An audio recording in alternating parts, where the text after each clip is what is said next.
Hey everybody, happy post-Thanksgiving Monday. It's not a Super Sunday edition, it's Mega Monday edition. What's going on? So much has happened over the last 24 hours when it comes to sports, even more. So we had an enormously awesome weekend with the NFL Sprap. We also had a winning day with the NHL Sprap. Oh, the winning just doesn't stop anywhere. So let's talk about a couple things. Let's go over what happened with the NFL file on Sunday, and then we're going to talk about the NHL games today. Actually, let's talk about the NHL first, just in case you have to see this right now and you need to get some bets in on the NHL. Because let's just assume the NHL file is working pretty well, because it apparently is lately. So we have a couple things to look at today. We've got the Devils playing the Panthers. Here's something where if I put the lines in right, the Devils are an underdog against the Panthers for some reason. File favors the Devils in win strength here, 79-65, and also in score like 3-2. You can round these up if you don't want to see the decimal to get an answer, but then you have to use the colors to decide which one's bigger. The lighter shade toward the green color is going to be a larger number. That's why the Devils 3 is a little lighter than this darker shade of orange here.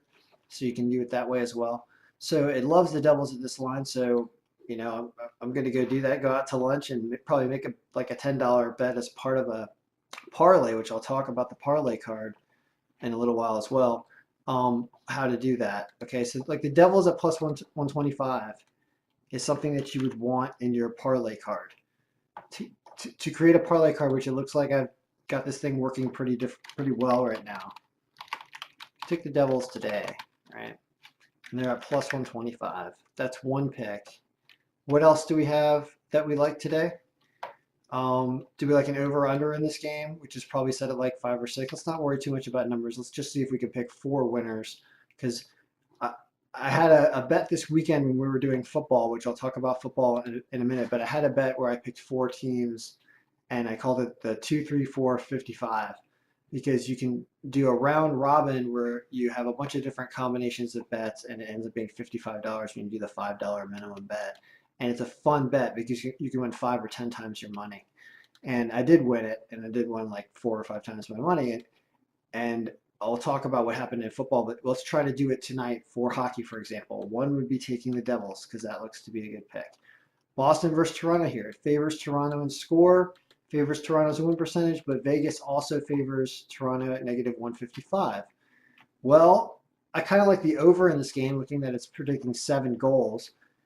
Boston's defense is injured. Toronto has some offensive power. This game's in Toronto after people recovering from Thanksgiving, maybe Canadian Thanksgiving. Turkey is also fattening.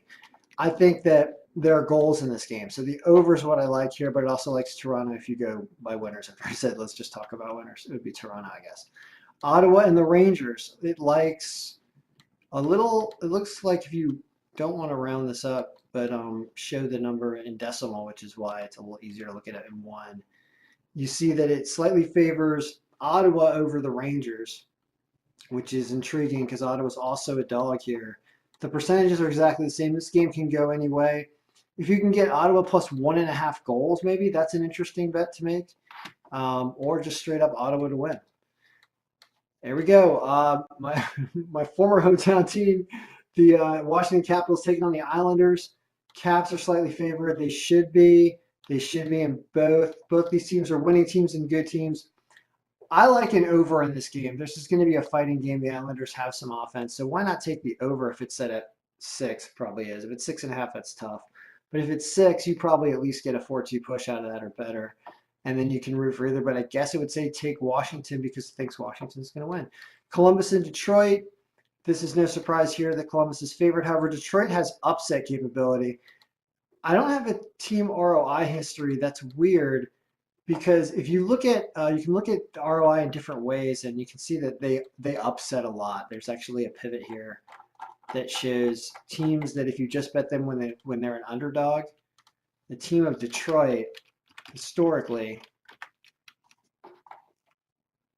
Interesting. They're down in 19 games, surprisingly. So I would have thought that I guess they're always an underdog. So I guess I'm wrong. I just proved myself wrong. I thought they were going to have a really high number there. What I wanted to show you is this.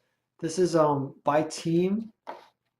You can see when you bet every one of these teams, whenever they're an underdog, what's your profit? Profit being right here. And what you can do is you can see that the Islanders are a really good team when they're an underdog because they're picked by Vegas to be an underdog a lot, but they've won a lot of games. Buffalo's been a team that's super hot. Vancouver, Montreal, and I thought I was going to see Detroit up there, and I didn't. Detroit is actually all the way down here among some of the worst teams. I've been getting murdered with the Blackhawks. Vegas, surprisingly, doesn't work out as an underdog, but they've been playing a little better lately. They had a rough start to the season. That's probably heavily due to the beginning of the season, I bet. I'm looking at that. Figuring how many games that is. It's 8 games. Anyway, so cool ways to look at things. Now, let's go back and so do we want to do anything in Columbus-Detroit game? I guess it does think Columbus is going to hold on and win this game with Bobrovsky in net, if that's who's really playing, if that's final. So I guess it would say pay the 155 because Columbus is probably going to win that game. Now let's talk about football and really what happened 6 minutes in here. What happened and what's really just awesome about what's going on with the file. So here are the projected scores. The first 3 games on Thursday. Let's not even pay attention to that. I already made them equal, so don't worry about that. Let's just hide that right now. You can do many different things to hide stuff. So, but instead of just doing that, let's talk about what happened with basically our upsets that hit and how great the point predictions result was. And then we can also kind of talk about what to do with going forward for next week and what I'm going to do with the file. If you want to get the file ahead of time, you can buy it right now. The price will be fluctuating throughout the week, depending on when I can get to it and how badly you want it. So let's talk about what happened. Jacksonville and Buffalo. We liked Buffalo not by win strength. So this is why I noticed this will happen. The win strength, when our point predictions actually disagree with the win strength, when that happens, that means there's something going on with people injured or interesting things happening in the file that present an opportunity because you can see why and what happened here. So Jacksonville on paper looks like they can do better, but they're just not playing well. And point predictions picked up on this based on roster and just for some reason pushed up information about Buffalo higher. I mean, I don't know what exactly did this. It's Buffalo's offense got better credit than Jacksonville for what's playing, and their special teams was better. I like both those things. It's why it pushed their score above. And I played Buffalo in this round robin that I had, and of course they won. They fought and they won. So this is great because it shows the difference in point predictions and why point predictions really are better here than win percentage when they disagree. Now, Baltimore was crushing it in both of those factors. It was saying Baltimore going to crush it in both, and look at that, it basically did. This is just perfect. I had the Ravens in there also. This was easy money. I knew this was happening because of this number and because of the score. San Francisco, the Bucks. And here is interesting. So here it favors the Bucks by win strength through old school stats, and then here it like the Niners putting up a lot of points for some reason due to Tampa Bay's bet. Tampa Bay's defense held up at home, and this did not fly. So this is a conflict in many ways. Well, I'll figure out what did this because you'd think the Niners wouldn't put up 47 points, and I didn't.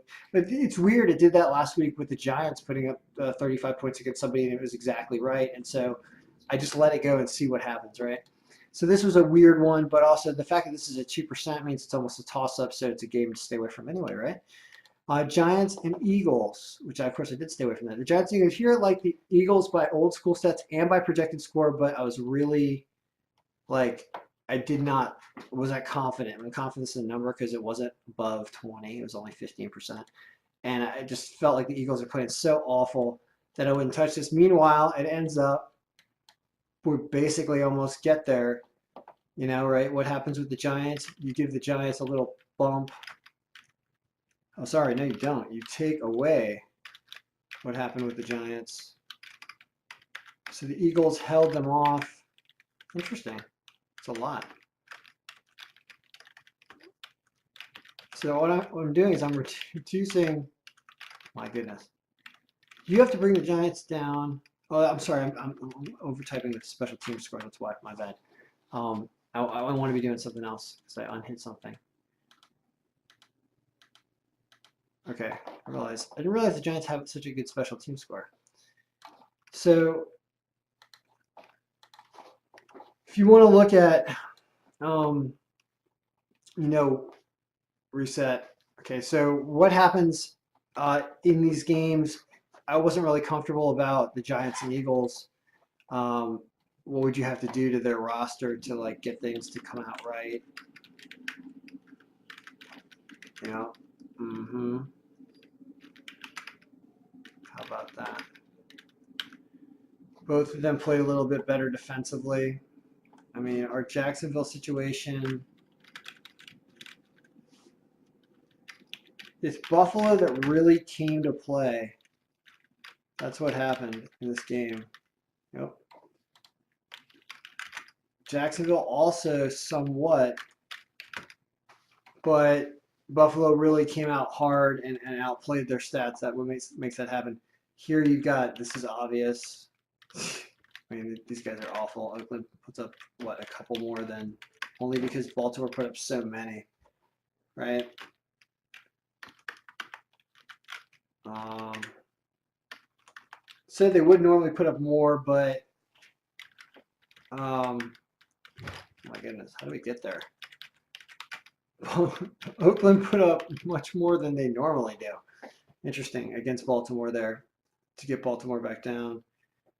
Okay, so what happened in the San Francisco and Tampa Bay game? And the answer is San Francisco just did not show up at all. Good God. They were 1/9 of the team they should have been there. So basically, two guys every showed up. I think every snap, the quarterback and the center.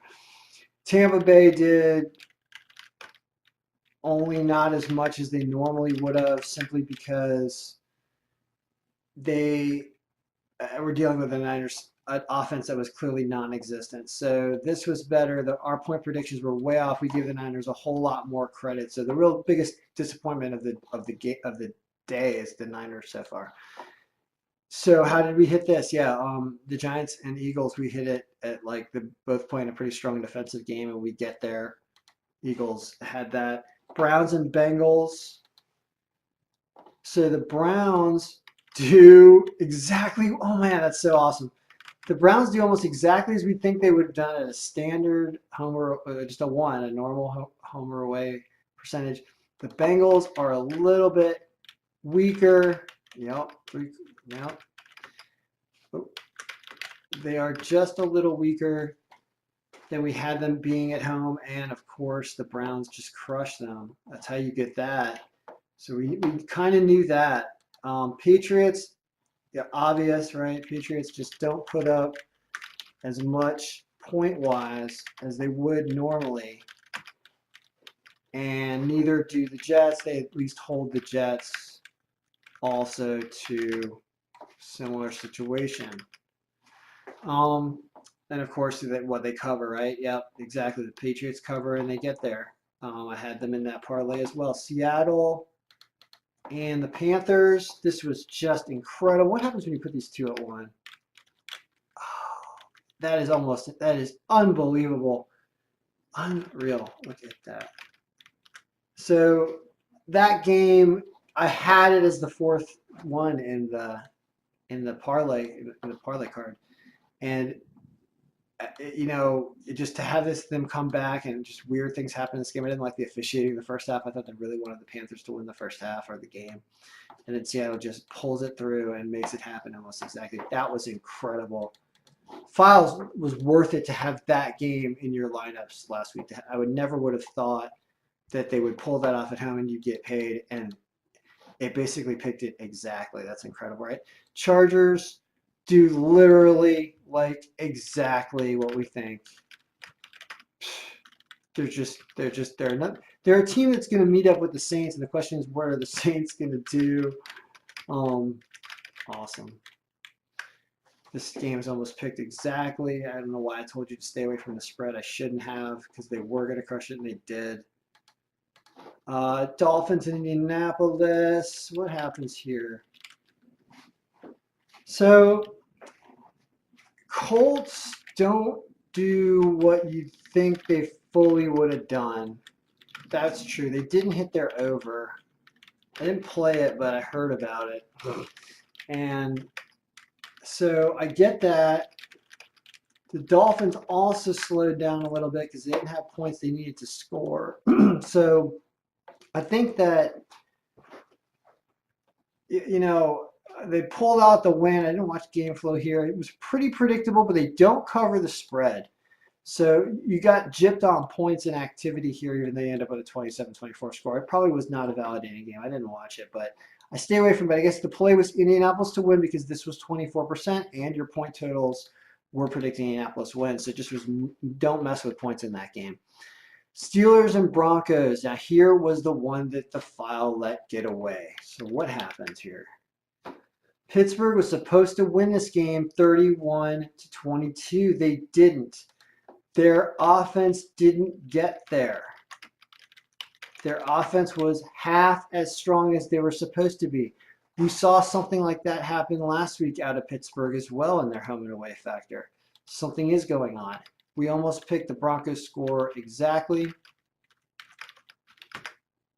And the Broncos are a little better than we thought, and that is ugly. So you would have had to call Pittsburgh on being weaker than they should have been. Tough, but that's what's going on there. Green Bay and Minnesota. Love this game. Love this game. I mean, you get there by basically whatever the stats did here was great, because I was amazed that the stuff came through. I was worried about this game, and I thought, is Minnesota really going to pull this off? Green Bay's got season. And you know what? The percentage was there, but the point predictions were really there, and that's what stuck this. And you can see that Green Bay is not strong as they need to be, and it showed in many areas. And it was just, I guess, a tighter defensive game. You didn't hit the over here. That's the other thing. You didn't hit the over in this game, which is difficult based on, you can see how much more reduced those factors were here than normal. But, you know, it's intriguing. The color coding here is really awesome because it shows you where different things happened. And where it's green, there was more activity than normal, and where it was orange, red, and beige, it's a more defensive game. It slowed down scoring. And so you see something here where you've got a clear win, but the game was more defensive than normal. Here, Chargers came on, the Chargers poured it on, and it was still really good. It's an interesting way to look at things. So tonight, I haven't brought the injury report, but I should. So, just at a standard, what's going to happen is it really doesn't know who's going to win, but it likes the 17% for Houston. So I think you got to take them in a few hours here. And I don't know what to do with points, but it certainly doesn't like Tennessee. It likes Tennessee if you're thinking about spread numbers. But you have standard applied here, and it really wants Houston to win this game. So I think the play is just Houston at -275, actually. And what else do we need to talk about? I wanted to talk about, oh yeah, how did we do last week? So what was their total, right? So we went 10-4 on win strength right here. 19 minutes into this video. We went 10-4 on win strength. And we still got tonight's game. That's pretty cool. What did we lose? We lost. We were at Jacksonville. Well, what about point predictions? Point predictions, we went 11-3 and went 3.78. That's awesome. What does that mean here, right? That means we crushed it super hard. We said, what did I throw as those 4 teams on the parlay card that I set up, right? I knew which ones to grab based on the file. And what I did is I grabbed Baltimore. I grabbed the Patriots. Grabbed the Seahawks. Where are the Bills? Where are you, Bills? Oh, the Bills are going to be on the opposite of the team they played, which was Jacksonville. So it's here. It says Jacksonville, but we chose the Bills because the difference in score was -2. We had the Bills winning by 2. So it looks flipped, but that's how we know we won that game. And that was complicated, I know. But the point is that going to be continuing to use this because as you can see, going 11-3 and doing it with knowing that Colt McCoy is probably the reason why we lost this Redskins game so hard, didn't predict 3 interceptions out of it, and we probably should have looking at his past. And then the Tampa Bay game, which really told you to stay away from. It's really just the Steelers miss. It's because the Steelers are apparently half the team that they used to be. So anyway, if you want the file before it gets released to everybody, even subscribers, just go to kenbramer.com and find the link, and you can buy it or contact me and find out how to get it. All right, and we're out. And let's just win a bunch of picks tonight. What did I say? Bet on Houston to win. Hockey-wise, bet on the Devils. Bet the over in the Toronto-Boston game. Bet the over in the Washington Islanders game because I don't know who's going to win. Bet Columbus. And what do we do here? I think bet Ottawa plus 1.5 if you can get it. All right. So do like 4 of those things and you're going to win.